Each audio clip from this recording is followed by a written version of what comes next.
Ladies and gentlemen, the new era of inflation is here, and it's time to wake up. If you thought the pandemic was bad, just wait until this economic crisis hits you like a truck. The United States of America is about to experience a financial meltdown that could absolutely crush your portfolio. And according to experts, there are 5 key factors that could trigger this crash at any moment. We don't know when it will happen, but we do know that these factors exist. And today, I want to share with you all 5 of them so you can be prepared for what's coming. Factor number 1, high inflation. When people think of an economic crisis, they often picture soaring inflation, and for good reason. High inflation erodes the value of savings and investments, making it harder for people to afford the things they need and want. It also reduces the purchasing power of their income, which means that people have less money to spend on businesses, which in turn leads to lower profits for companies and potential job losses. This vicious cycle can lead to a downward spiral for the economy. But believe it or not, this is only the beginning because factor number 2, rising interest rates, is going to make things worse.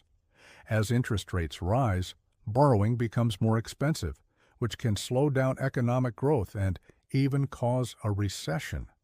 Businesses may be less likely to take out loans to expand their operations, and consumers may cut back on purchases because they can't afford the higher monthly payments. According to the St. Louis Fed, the average federal funds rate in the United States from 1990 to 2023 was 3.26%. Right now, this rate sits around 5%, which is already significantly higher than its historical average. And guess what? The Federal Reserve has signaled that they're not done yet. They want to bring this rate to levels we haven't seen since 2004, which means we're in for more pain. Think about it. Consumers won't be able to afford new cars, they'll stop booking vacations, and they might even delay major home repairs. All of this will impact the bottom line of thousands of businesses, and some of them won't survive. That means we're likely heading towards a recession that could push us into a financial meltdown. But there are 3 more factors that could make things even worse. Factor number 3, the banking crisis. While big banks like J.P. Morgan and Bank of America have so far been able to avoid collapse, smaller regional banks have been hit hard. In the past few months, several of these banks have gone under, and experts warn that many more could soon follow suit. You see, these banks typically get most of their revenue from lending money, and when interest rates increase, their cost of borrowing goes up, which eats into their profit margins. On top of that, these banks often invest in long-term government bonds and mortgages, which lose value when interest rates rise. For example, Silicon Valley Bank had invested heavily in treasuries and mortgage-backed securities that lost billions of dollars in value when interest rates increased. Now, if that wasn't enough, these banks face another challenge. Many of their customers are tech startups and venture capital firms that have been hit hard by the recent economic downturn. With less revenue and more expenses, these companies are struggling to make their loan payments, which means the banks have to write off more and more of their loans as bad debt. And that's not good news for anyone. To make matters worse, the banking crisis is eroding trust in the banking system. Customers are starting to worry that their deposits may not be safe, and that's leading to a bank run. Just look at what happened to Silvergate, Signature, and First Republic Bank. All of these institutions faced deposit runs that ultimately led to their demise. As more and more people pull their money out of regional banks, it puts even more pressure on these banks to come up with cash to hand out to customers. And if they don't have enough cash on hand, well, you know what happens next. The banking crisis is far from over, and it's a ticking time bomb that could easily blow up in our faces. But there are 2 more factors that could make things even worse. Factor number 4, the housing market. Housing prices have soared in recent years thanks to low interest rates and a limited supply of homes on the market. But now that interest rates are rising, demand for housing is cooling off fast. According to Realtor.com, The average 30-year mortgage rate has gone from 2.86% in 2020 to over 7% today. Factor number 5, the stock market. The stock market is already down more than 20% from its peak in 2022, and according to experts, there's still more pain ahead. When the economy weakens, company profits often decline, which leads to lower stock prices. So it's no surprise that stocks have been hit hard in recent months. But that's not the only reason why stocks are falling. Investors are also worried about the banking crisis and the housing market crash that we just talked about. These worries are leading investors to sell their stocks and move into safer investments, like bonds and cash. And that's why stocks have been falling even faster. The truth is, we've been living in a stock market bubble for years now.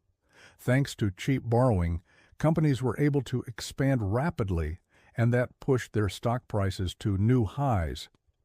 But now that borrowing is more expensive, many companies will struggle to grow, and that means their stock prices won't be able to keep rising indefinitely.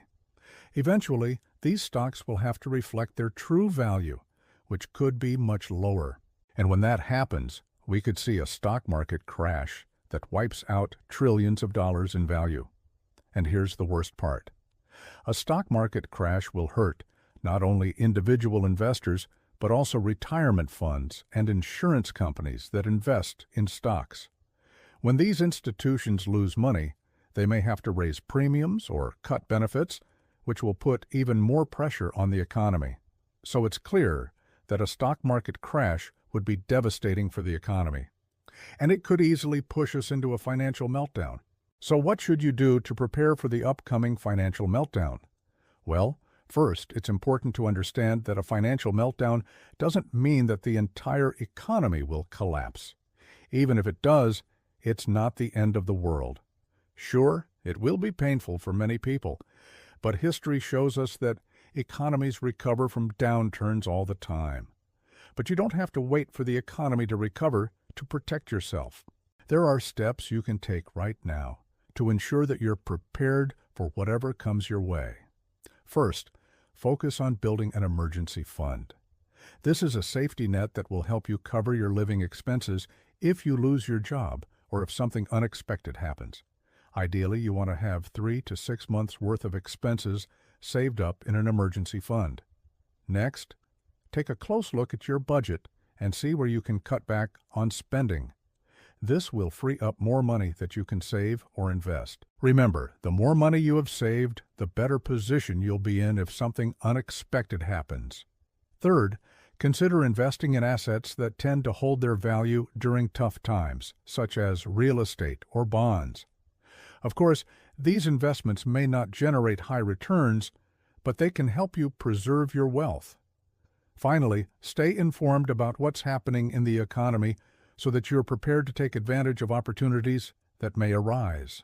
A financial meltdown can be a great time to invest in assets at a discount, but you have to be ready for it. By following these tips, you can put yourself in a strong financial position and be ready for whatever the future holds. Just remember that staying calm and level-headed is key during tough times. If you panic and make impulsive decisions, you could make things worse for yourself. So take your time, think things through, and make smart, rational choices. By doing so, you'll be able to navigate any financial challenges that come your way and come out on top.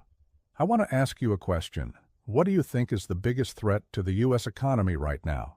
Let me know in the comments below. And if you enjoyed this video, please give it a thumbs up. Thanks for watching, and I will see you in the next one.